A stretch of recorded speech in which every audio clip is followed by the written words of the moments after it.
നമസ്കാരം, ഞാൻ രജനി അഭിലാഷ്. ഇന്ത്യയെ തൊട്ടാൽ പാകിസ്ഥാനെ മുച്ചൂടും മുടിച്ച് ഇന്ത്യ അടങ്ങും.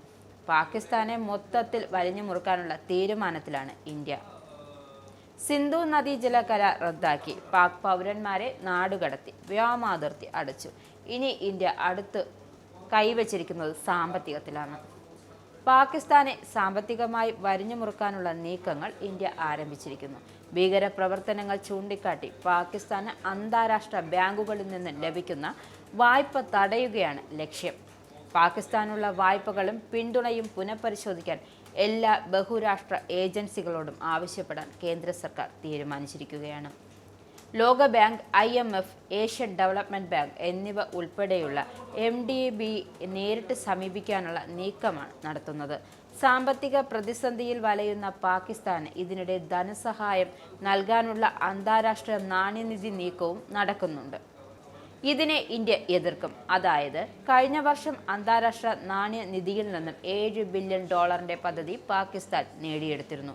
ഇക്കഴിഞ്ഞ മാർച്ചിൽ $1.3 ബില്യൺ പുതിയ കാലാവസ്ഥ പ്രതിരോധ വായ്പയും പാകിസ്ഥാന് ലഭിച്ചിരുന്നു. വരുന്ന വെള്ളിയാഴ്ച ചേരുന്ന IMFന്റെ എക്സിക്യൂട്ടീവ് ബോർഡ് യോഗം ഇത് പരിഗണിക്കാനിരിക്കെയാണ് ഇക്കാര്യത്തിലുള്ള വിയോജിപ്പ് അറിയിക്കാൻ ഇന്ത്യ നീക്കം നടത്തുന്നത്. പാകിസ്ഥാന് അനുവദിക്കുന്ന ഫണ്ട് ഭീകര പ്രവർത്തനങ്ങൾക്കായി വകമാറ്റുകയാണ് എന്ന കാര്യം ഇന്ത്യ വ്യക്തമാക്കുന്നുണ്ട്. ഭീകരവാദത്തിന് പണം ദുരുപയോഗം ചെയ്യുന്നത് തടയാനായി രാജ്യാന്തര തലത്തിലുള്ള നിരീക്ഷക സംവിധാനമായ സാമ്പത്തിക കർമ്മസമിതിയുടെ ഗ്രേ പട്ടികയിൽ പാകിസ്ഥാനെ ഉൾപ്പെടുത്താനുള്ള നീക്കവും ശക്തിപ്പെടുത്തും. ജമ്മു കാശ്മീരിലേക്ക് അനധികൃത പണത്തിന്റെ ഒഴുക്ക് തടയിടുകയാണ് ലക്ഷ്യമെന്നും കേന്ദ്ര സർക്കാർ വൃത്തങ്ങൾ വ്യക്തമാക്കുന്നു.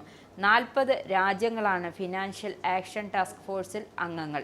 ഇന്ത്യയുടെ നീക്കങ്ങൾക്ക് മറ്റു രാജ്യങ്ങളുടെ പിന്തുണ വേണം. ഫെബ്രുവരി, ജൂൺ, ഒക്ടോബർ മാസങ്ങളിലായി 3 തവണയാണ് പ്ലീനറി ചേരുക.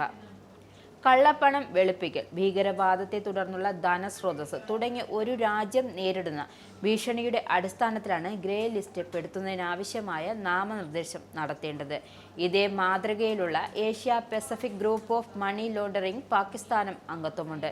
ഇന്ത്യ 2 സമിതികളിലും അംഗമാണ്. ചില ഭീകരവാദികൾക്കെതിരെ നടപടിയെടുക്കാൻ പാകിസ്ഥാൻ തയ്യാറായതിനെ തുടർന്ന് 2022 ഗ്രേ പട്ടികയിൽ നിന്നും അവരെ ഒഴിവാക്കിയിരുന്നു.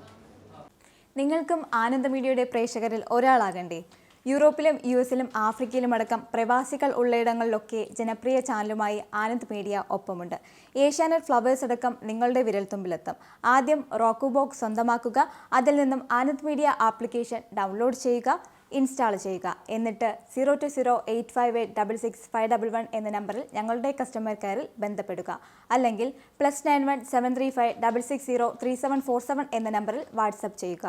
ആനന്ദ് മീഡിയയുടെ സേവനങ്ങൾ സ്വന്തമാക്കുക. മറ്റു ചാനലുകൾക്കൊപ്പം ആനന്ദ് TVയും എൻജോയ് ചെയ്യുക.